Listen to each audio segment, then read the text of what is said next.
اللہ جل مجلوہ نبی اکرم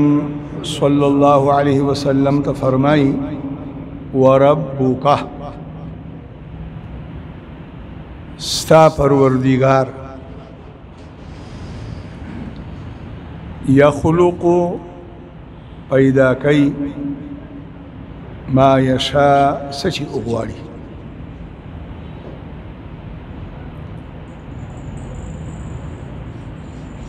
ولی پیدا کئی کلی پیدا کئی سلی پیدا کئی دا اللہ خوخه ده دا اللہ مرضی ده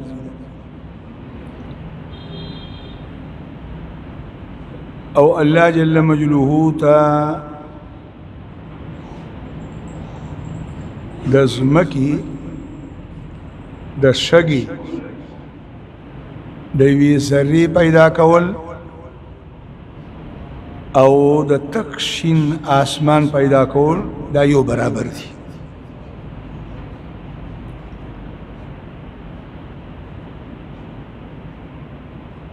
او بیا ورپسې الله پاک فرمای وربک یخلق ما یشاء ویختار الله چې څه وغواړي ستا رب چې څه وغواړي پیدایي کی ویختار او بیا په دې خپلو مخلوقاتو کې بعضې څیزونه الله غوره کي الله یې منتخب کی الله ول فضیلت ورکی الله پاک ورله مقام مرتبه ورکی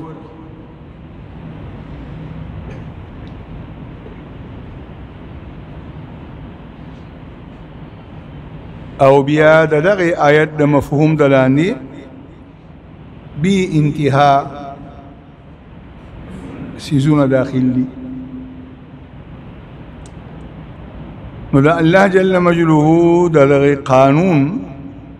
د تخلیق پرنا کې الله پاک په دنیا کې بی انتها او بی شماره کلی او خاری پیدا کړی دي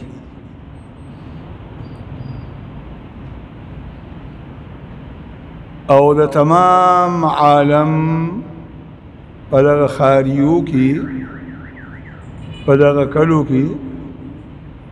د ټولو نه لوی فضیلت مقام او مرتبه الله پاک د مکی مکرمی کلی او خار ته ورکړی ویختار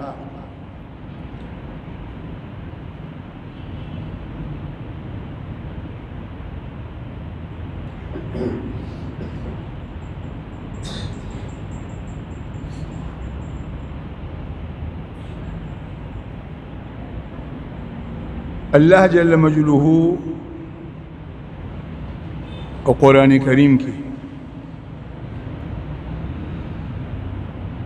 د دو سورتونو په شروع کې د مکی د خار قسم کړی دی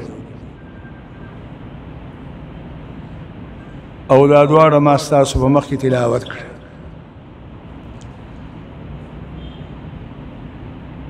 یو د سورت بلد په شروع کې الله وی لا اقسم بهذا البلد ز قسم کوم په دې خار نو د خار نه د مکی خار مراد او بیا ورپسې په بل آیت کې الله وی والتین والزیتون وطور سینین وهذا البلد الامین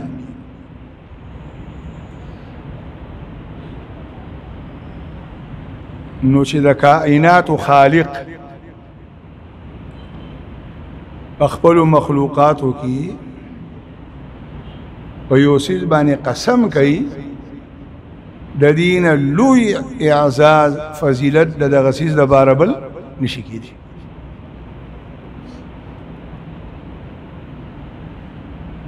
انسان هم قسمونه کوي او په هغه سيزونو باندې قسمونه کوي چې د کم مسيزونو د زړه کې عزت او عظمت او اصل عزت او عظمت هغه د الله او دا هغه د صفاتو دي. نو د دې وجنه د مسلمان لپاره د الله پاک د ذاتی نوم او د الله پاک د صفاتنا علاوه فبل یوسزهم قسم کول من دي حرام دي ناجایز دي. قسم با یا د الله پاک په ذاتی نوم باندې کې لفظ الله او یا به قسم کې د الله پاک په صفاتو کې.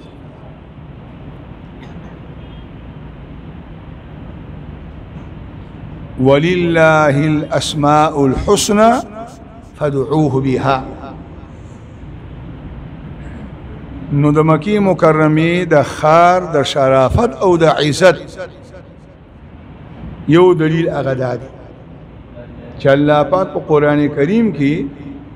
دوزله په دغه خار باندې قسم کړي.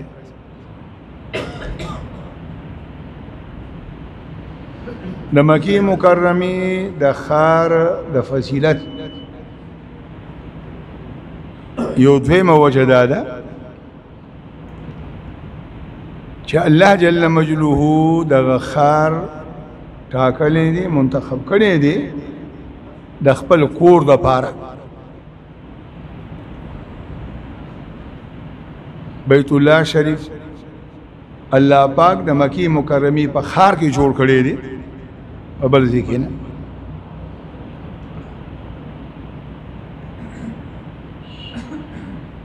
د مکی مکرمه د خار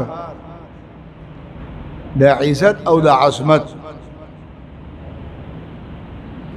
یو وجه ده چې د محمد رسول الله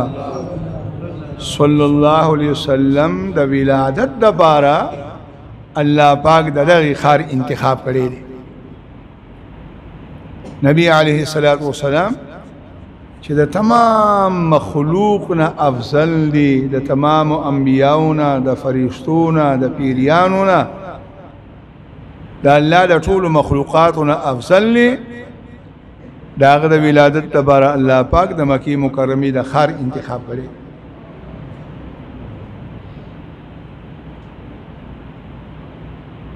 د مکی مکرمه د خار د فضیلت یو وجه ده چې قران کریم چې دا د الله پاک د اړخه وحیده او د ټول آسمانی کتابونو د علوم خلاصه ده او ټول کتابونه مخکینی منسوخ کړي دي. نو د قران کریم د نزول ابتدا او د قران کریم د نزول انتها د مکی مکرمه په خار کې شوی او د قران کریم زیات سورتونه، زیات آیتونه او زیات حصہ هغه د مکی مکرمه په خار کې الله پاک را نازل کړي. د مکی مکرمه د خار د عزت او د عظمت یو دلیل لري. حدیث کې راځي محبوب پیغمبر صلی الله علیه وسلم وایي چې د کم وخت الله پاک آسمانونه پیدا کړي دي، د کم وخت چې الله پاک زمکه پیدا کړي دي، د آسمانونو او د زمکو د تخلیق د وخت الله پاک د مکی مکرمه دی خاطر عزت ورکړي دي.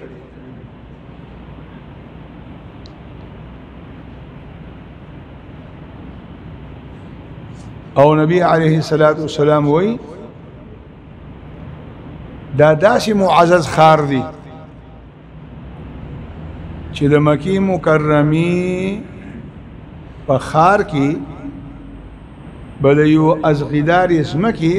د یوې ازغیدارې اونې ازغې هم نه کټ کې دا د دې بې حرمتي ده د مکی مکرمی په خار کې به یو ښکاري زناور هغه به پریشانه کې هم نه دا د مکی مکرمی د خار بې احترامي ده ښکار به نه پریشانه کې معنا ده یری به نه اولی به نه تر دې پورې چې کچېرته تنور ته روان وي ایو ښکاري زناور د مکی مکرمې په خار کې د یوې ونې سوري ته پروت و نه داسې به نه کې چې هغه اوسغنې او ته د هغه سوري د لاندې کښېنې او نبی علیه الصلاة والسلام وی د مکی مکرمی په خار کې په لاره کې که د چا نه څه شی پرېوتی و نه به یې راوچتو دا د دې خار بې حرمتي ده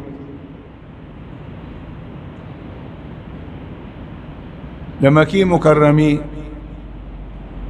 د خار د فضیلت او د عزت یو وجه دا ده چې د مکی مکرمی په خار کې د مسجد حرام ته مخامخ یو غونډۍ و وړه غونډۍ د نبی علیه الصلاة والسلام د تره لور د ام هانی کور ته مخامخ وه اوس هغه غونډۍ ورانه شوې هم ده او د مکی مکرمی د په جومات کې راغلی ده د هغه غونډۍ نومو حزوره د هغې نوم نبی علیه الصلاة والسلام چې کله د هجرت په نیت روان شه نو دې غونډۍ ته وخته او د مکی مکرمی د خار ته مخ راته وکړه او دا یووي چې زما دې په الله باندې قسمی د تمام ځمکې نه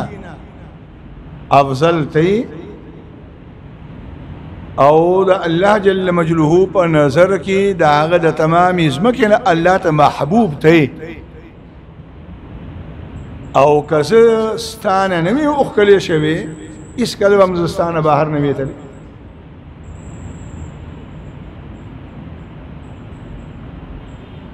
د مکی مکرمی د خار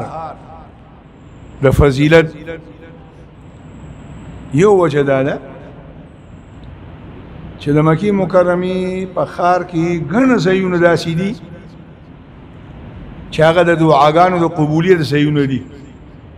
هغه ځایونه کې الله پاک د مسلمان دعاګانې قبلوي د مکی مکرمی د خار د فضیلت یو وجه دا ده چې 1,24,000 کم و بیش انبیاء الله دنیا ته رالیږلي دي او د دې ټولو انبیاءو قدمونه د مکې په خاوره لګېدلي دي ټول انبیاء وخت په وخت باندې د مکې دې ښار ته راغلي دي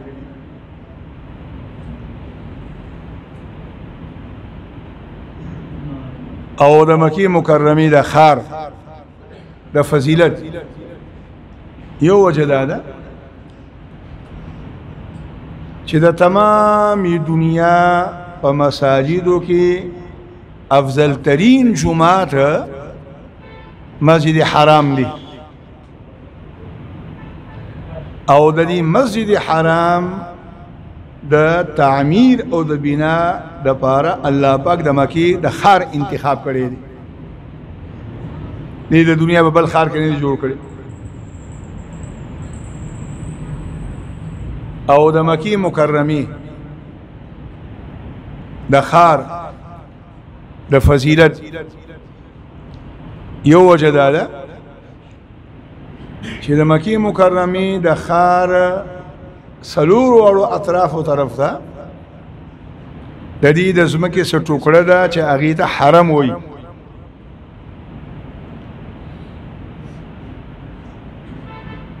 او د حرم په دې ځمکه کې علما فرمایي یوه نیکي الله پاک د هغې ثواب د 1,00,000 نیکو د ثواب برابر ورکوي. د مکې مکرمې د حرم په ځمکه کې د یو مونځ د یوې روپۍ د یوې سبحان الله د یو درود اجر هغه د 1,00,000 برابر دی. دا عزت الله پاک د مکې مکرمې دې ښار ته ورکړي. د مکې مکرمې د ښار د فضیلت یو وجه دا ده چې د دنیا د یو ښار سفر الله پاک په مسلمان نه دی فرض کړي او د دنیا په کم ګوټ کې د دنیا په کم ازمکه کې د دنیا په کم طرف او د دنیا په کم ښار کې چې مسلمان اوسیږي او صاحب استطاعتي نو په زندګۍ کې کم از کم یو ځل په هغه باندې د مکې مکرمې ښار طرف ته سفر کول الله پاک فرض کړی دی. دا عزت الله پاک صرف د مکې دې ښار ته ورکړی دی. د مکې مکرمې د ښار د فضیلت یو وجه دا ده چې کال 12 میاشتې د قیامت د ورځې پورې د دنیا په کم اړخ کې چې مسلمان مونځ کوي ځان نه یې کوي او که په جمع سره یې کوي عام مونځ کوي او که د جنازې مونځ کوي نو مخ به راتوي د مکې دې ښار طرف ته. دا د مکې مکرمې د ښار یو لوی فضیلت دی.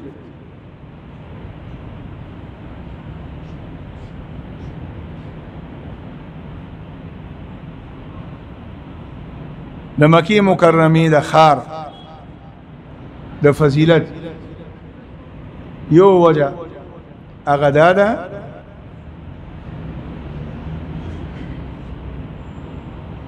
چې د اسلام د ایمان د دین رڼا اول چې راپورته شوې ده نه هغه د مکې مکرمې د ښار د عیسی علیه السلام نرستو او نبی علیه السلام دنیا ته چلانه راغلی نو لا ټول دنیا تیاری و هر قسمه گناه نه دنیا ډکه نو اول چې د ایمان دیوا او را الله بلا کړه ناغه مکې مکرمې د ښار د مکې مکرمې د ښار د فضیلت یو وجه دا ده چې د عرفات میدان چې یو حاجی میاشت دو میاشتې درې میاشتې د مکې په حرم کې تیری کی شپه ورځ الله ته په سجده باندې پروتي احرام یې تړلی خو چې د عرفات د میدان دی حدودو ته په خپل وخت کې نه ورننوتې حج نه کیږي نو دغه میدان او دا غر دا الله پاک د مکې مکرمې په اطرافو کې جوړ کړي پیدا کړي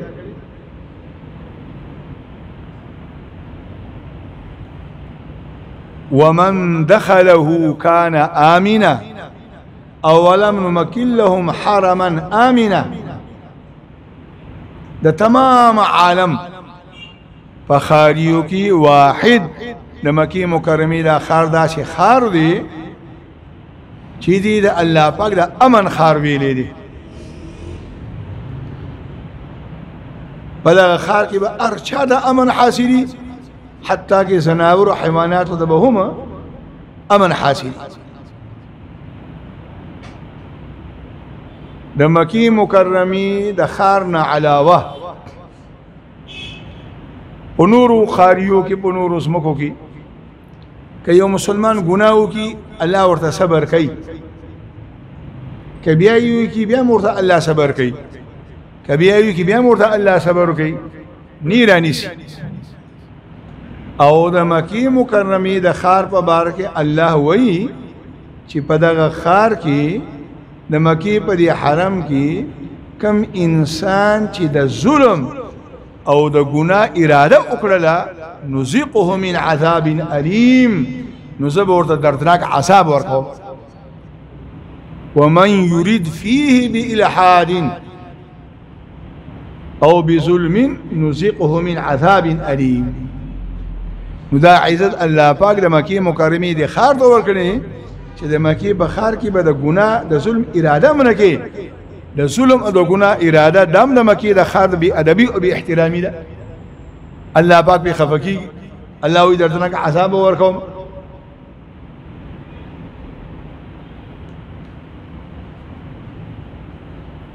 قرآن کریم کی د مکی مکرمه د خار ګڼ نمونه الله ذکر کړي یو نومینی مکه وهو الذي كف أيديهم عنكم وأيديكم عنهم ببطن مكة نو که امریکا دا او که یورپ دی او که پیښور دی او کابل دی او کابل دی دا نمونه دی خاریولا خلقو اخی دی او د مکی مکرمی د خار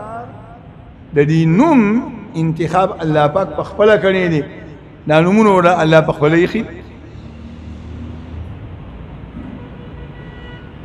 دنیا به ختم شي د دنیا ملکونه به ختم شي خاری به ختم شي نومونه به ختم شي او د مکی مکرمی نوم ننم ژوندې دي سببم ژوندې د دنیا د ختمېدو وروسته به هم ژوندې ځکه قرآن کریم به په جنتونو کې وي جنتیان به ملولي الله به ملولي پیغمبران به ملولي او بیا به د مکی مکرمه د نمونه په کوم تازه کی مکه دا د عربی د جبې لفظ دی یو معنی دا میټاول ورانول نو دی خار ته مکه څه کوي چې دی خار ته یو مسلمان لاړ شي او بیا حجو کی توافو کی عمرو کی د حرم د عزت خیال وساتي الله پاک ټول ګناهونه میټو کی نو دا خار د ګناهګارو مسلمانانو د ګناهونو د میټاویدو خار دی ځکه ورته مکوي او د مکی یو نوم دی هلاکول ختمول بربادول وې د مکی دی خار د مکه څخه کوي نعوذ بالله ثم نعوذ بالله چې کوم مسلمان په دې خار کې د دې خار د بی حرمتۍ د بی ادبۍ د ګناه او د ظلم نیت اراده وکي الله پاک هلاک او برباد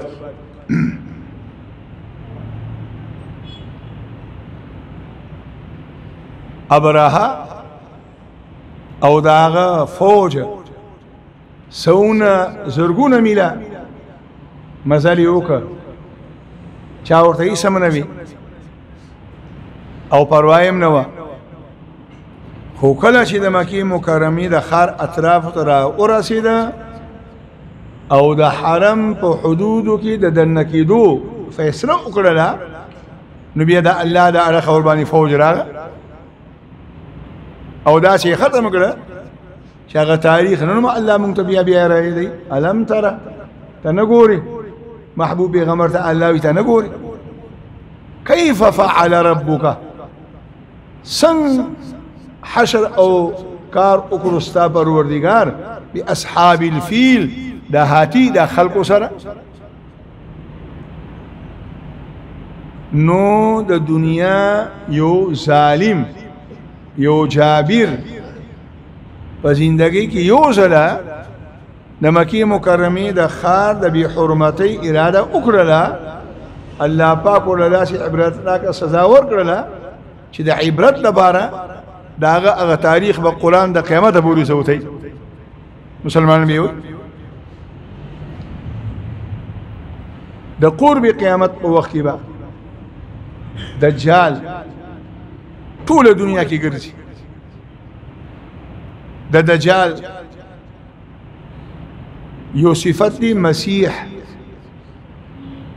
او د مسیح یو معنی دغه چې دی به د دنیا په ارزه باندې خپګ دی رسیدي او د دې رسیدل موم د شرق نه د غرب پورې د سترګو پرب کی الله بوله طاقت ورکړي د مکی مکرمی د خار او د مدینه منورې دی خار ته دجال دنه نشي راتلی احادیثو کې راځي چې د مکی مکرمه د خار د هر دروازې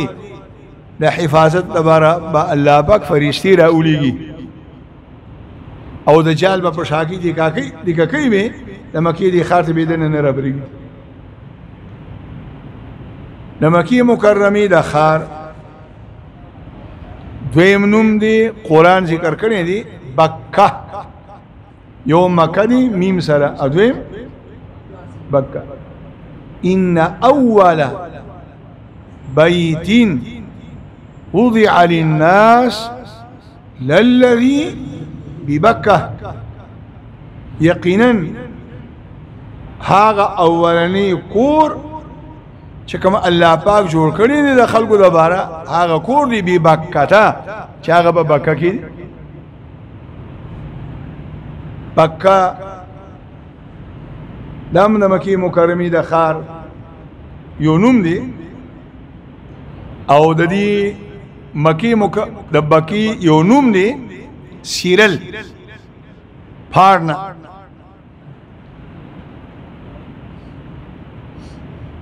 او دویم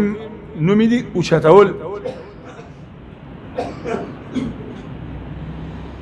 نو د بکی بکه ورته هم د دې د وجې نه وایي چې د مکی مکرمې د خار د یو مسلمان راشي طوافونه عمرې عبادات وکړي الله پاک د دې د برکت هغه ټول ګناهونه پورته کړي د مکی مکرمې د خار یو نوم قرآن کې الله ذکر کړی دی البلد لا اقسم بهذا البلد بلد معنی خاک بل نوم الله قرآن کې ذکر کړی دی والتين والزيتون وطور سينين وهذا البلد الأمين لأمن على خاك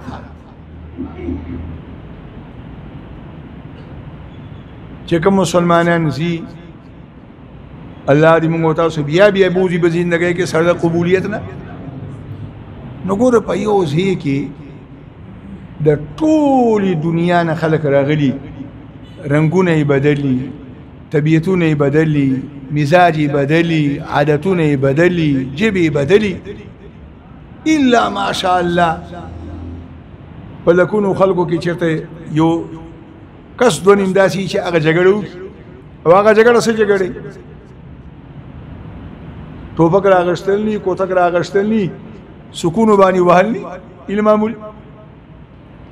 او بیا په خپل باندې لا پوره جګړه شي ني چې بیا را پاسي را په خلم شي دیو بل سره لکه چې الله پاک ور امن خار ویلي او د مکی مکرمه د خار یو نوم الله پاک قرآن کې ذکر کړی دی ام القرى ولتنذر ام القرى مون قرآن پتا در نازل کړی دی دا قرآن د مخکینو کتابونو تصدیق نامه هم ده او دا می د دې لپاره در نازل کړی دی لتنذر ام القرى ومن حولها چې د ام القرى اوسیدونکي خلک او دا غینه غیر شابیر اوسیدونکي خلک ته د الله د عذابونه ويري ام القرى قرى د عربی د جبی لفظ دی قرى د جمع لفظ دی د دې معنی قريه مفرد دي قريه قرى معنی کلی او قريه معنی یو کلی او د معنی د مور نو د مکی مکرمه د خانومی القرى د ټولي دنیا د خاریو مور القرى ورته ولي وي غني وجه علماء لیکي یو وجه خو دا چې دا د ټولي دنیا د خاریونه قدیم خار دی قدیم خار اولنې خار نبی عليه الصلاة والسلام وي چې د کوم وخت نه الله پاک آسمانونه او زمکه پیدا کړی دي د هغه وخت نه الله پاک د مکی دی خار عزت ورکړی دی نو دا د هغه زمانه خار او د مکی مکرمه د خار القرى ورته د دې وجه نه هم وای چې لکه څنګه مور دا افضلی د خورنا د ورورنا د ترنا د مامانا د نوسونا د کلوسونا د خواخ او د انګورنا د ټول افضل موري نو دا غنګي د مکی مکرمه د خار د ټول دنیا د خاریو نه افضل لي ذکر د القرى وي مکه مکرمه د سعودي عرب پس مکه کی چې د سعودي زمکه د پاکستان د رقبې نه ډیره زیاته ده جنوب اړخ ته واقع ده د سعودي عرب جنوب اړخ او کما علاقه کې چې دی واقع ده د دې علاقې نوم دی حجاز د مکی مکرمه د خار چې کوم مشرقي اړخ دی هغې ته معلات وایي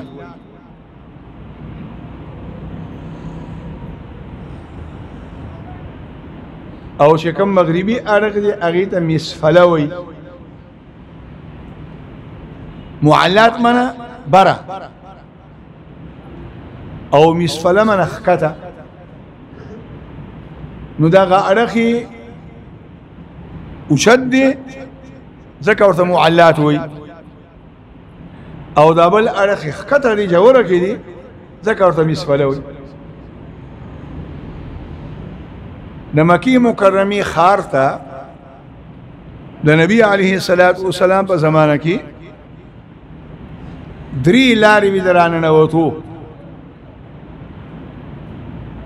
د یوې لارې نوم معلات د بلې لارې نوم مسفله او د بلې لارې نوم شبیکه د الله د پیغمبر په زمانه کې د مکی مکرمه د خار ته د رانوتو دا بنیادی درې لارې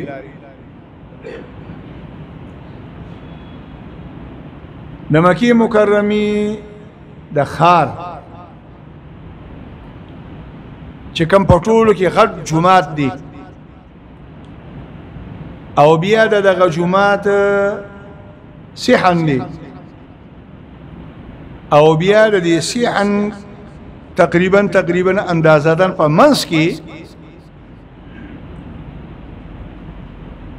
چې کومه کوټه ده نو دې کوټې ته ویل کېږي کعبه او دغه کوټې دویم نوم دی بیت الله یا قرآن کریم کې د دې نومونه ذکر دي وليطوفوا بالبيت العتيق بيت عتيق مرته الله ویلي بیت الله ورته الله ویلي جعل الله الكعبة البيت الحرام كعبة مرته الله ویلي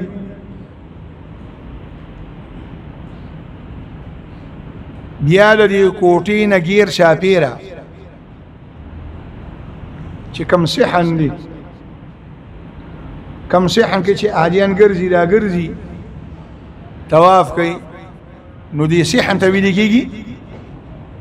مطاف مطاف معنی د طواف زی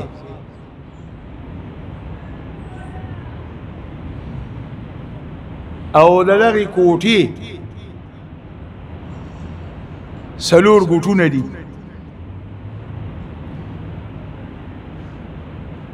دغه کوټي دي سلورو ګوټونو نوم دي ارکان اربعه. ارکان اربعه، ارکان معنا ارکان جمع د رکن د ګوټونه، اربعه معنا سلور.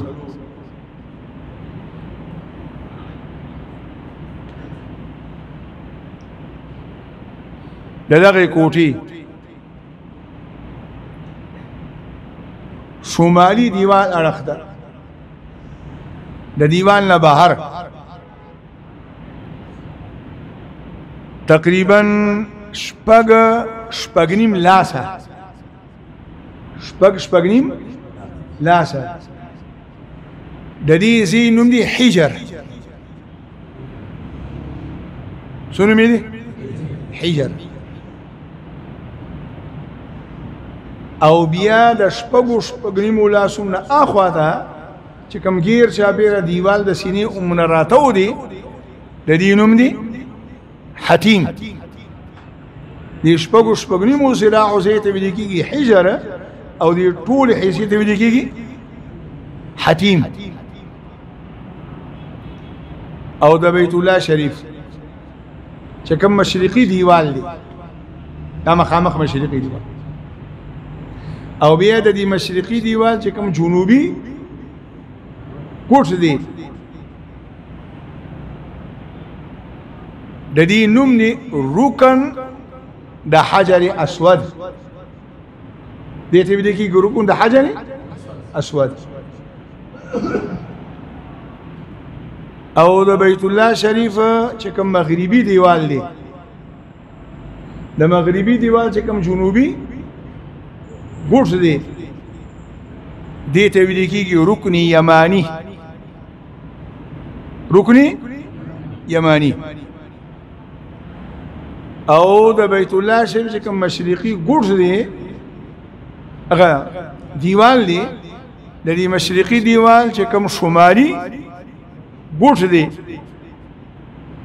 د دې ګوټ نوم دی رکن عراقي.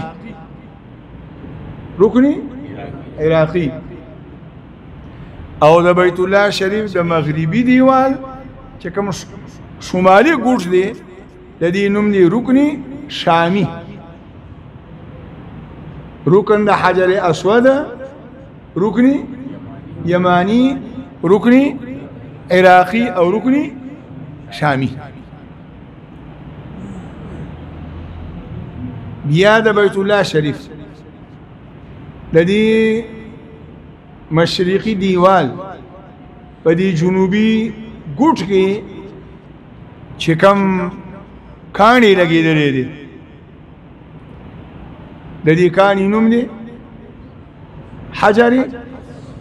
اسود. حجر معنا کاڼي، او د اسود معنا تک تور. تک تور. زموږ دا خیال دی چې دا به غټ کاڼي، چا چې نه لیدلی، دا یو کاڼي، خو مختلف ادوار ورباندې راغلي دي، حادثات ورباندې راغلي دي، بیا د مات شوی را مات شوی دی. اوس د دې تقریبا 7 ټوکړي دي، 7 ټوکړي دي. او په ټوله کې چې کومه غټه ټوکړه ده، هغه د غټې کجورې د دانې عمره ده. او بیا د بیت الله شریف چې کوم ګوټ دی، دا 8 واړه ټوکړي په دې کې داسې فیټ شوي دي لکه څنګه په فرش کې چې هغه چپس لګېدلي، چې ورته ګوري د لرې نه او رشني نه اندازه لګي، هغه داغونه ښکاري. نور چې کله لاس ورونی یا ښکلي، بیا څه اندازه نه لګي.